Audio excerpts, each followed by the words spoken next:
क्या आपके साथ भी ऐसा कुछ होता है? जैसा कि चीजें खरीदने बाजार जाते हैं तो यही भूल जाते हैं कि खरीदना क्या था। इम्तिहान के लिए अच्छी तैयारी करने के बावजूद जब जवाब लिखने बैठे तो आधा भूल गए। कभी किसी से काफी अरसे बाद मुलाकात हुई तो उसका नाम ही भूल गए। या एक कमरे से उठकर किसी काम के लिए दूसरे कमरे में गए, लेकिन वहां पहुंचने के बाद ये भूल गए कि किस काम के लिए आए थे। अगर ऐसा है तो यकीनन आप भी याददाश्त की कमजोरी का सामना कर रहे हैं। लेकिन फिक्र की कोई बात नहीं, क्योंकि जो साइंसदान कई दिहाइयों से याददाश्त को बेहतर बनाने के तरीके तलाश कर रहे हैं, उनकी हालिया तहकीक में कुछ चीजों का इंकशाफ हुआ है और कहा जा रहा है कि इन नुस्खों को आजमा कर हम अपनी याददाश्त को बेहतर बना सकते हैं। नाज़रीन, आप देख रहे हैं नुक्ता, जिसके साथ मैं हूं यासिर रशीद चौधरी।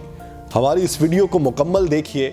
अगर पसंद आए तो हमारे चैनल को सब्सक्राइब कीजिए और बेल आइकन को दबाइए ताकि आपको लम्हा बलम्हा ऐसी मालूमाती वीडियोस पहुंचती रहे।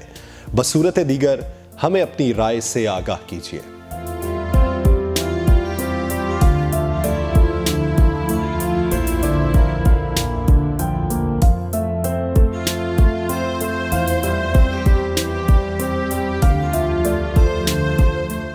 पहला नुस्खा, माजी को भी याद करें। अक्सर ये कहावत दोहराई जाती है कि पुरानी बातों को भूलकर आगे बढ़ें, लेकिन साइंसदानों का ख्याल है कि पुरानी बातों को दोहराने से हमारी याददाश्त बेहतर होती है। हाल ही में होने वाली कई अहम तहकीकात से ये इशारे मिलते हैं कि जब हम पुराने तजर्बों को अपने जहन में दोहराते हैं तो उनकी यादें मजबूती से हमारे जहन में रजिस्टर हो जाती हैं। तो आप भी याद रखें कि आगे की सोच रखने के साथ साथ कभी कभी पीछे मुड़कर भी देख लेना चाहिए। दूसरा नुस्खा, तस्वीर बनाएं। जब हम खरीदारी के लिए निकलते हैं तो हम अक्सर सामान की एक फहरिस्त बनाते हैं, लेकिन अगर आप अपनी याददाश्त को बेहतर बनाना चाहते हैं तो सामान के नाम लिखने की बजाय उनकी तस्वीर बनाएं। जरूरी नहीं कि वो तस्वीर कागज पर बनाई जाए, आप उसके नाम के साथ उसकी तस्वीर को जहन में नक्श करें। बार बार तस्वीर को जहन में लाएं।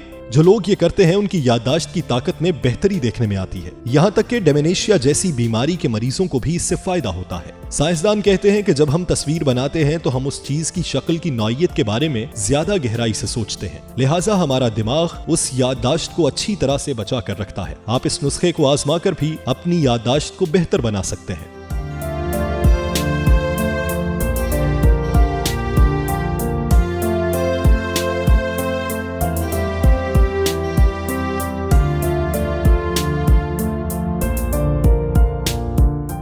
तीसरा नुस्खा, वर्जिश करें लेकिन सही वक्त पर। यह मुतअद्दिद बार साबित हुआ है कि बाकायदगी से वर्जिश करने से याददाश्त बेहतर होती है। मिसाल के तौर पर बाकायदगी से दौड़ने से याददाश्त बेहतर होती है। ताहम अब मुहक्किकीन कहते हैं कि इसके लिए सही वक्त का होना जरूरी है। ताहम ये वक्त क्या होना चाहिए, साइंसदान अभी तक इस पर तहकीक कर रहे हैं, लेकिन बहुत से साइंसदानों की यह राय है कि सुबह उठते ही अगर वर्जिश की जाए तो वो ज्यादा फायदेमंद साबित होती है। चौथा नुस्खा, कुछ न करें, दिमाग को आराम दें।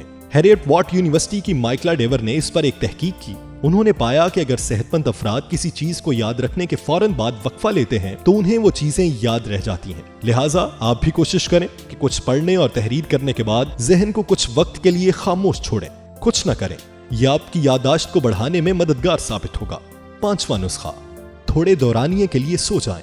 अगर आपको अपनी याददाश्त को बेहतर बनाने के लिए ये 4 नुस्खे भारी लगते हैं तो ये नुस्खा आजमाएं। थोड़ी देर के लिए सो जाएं।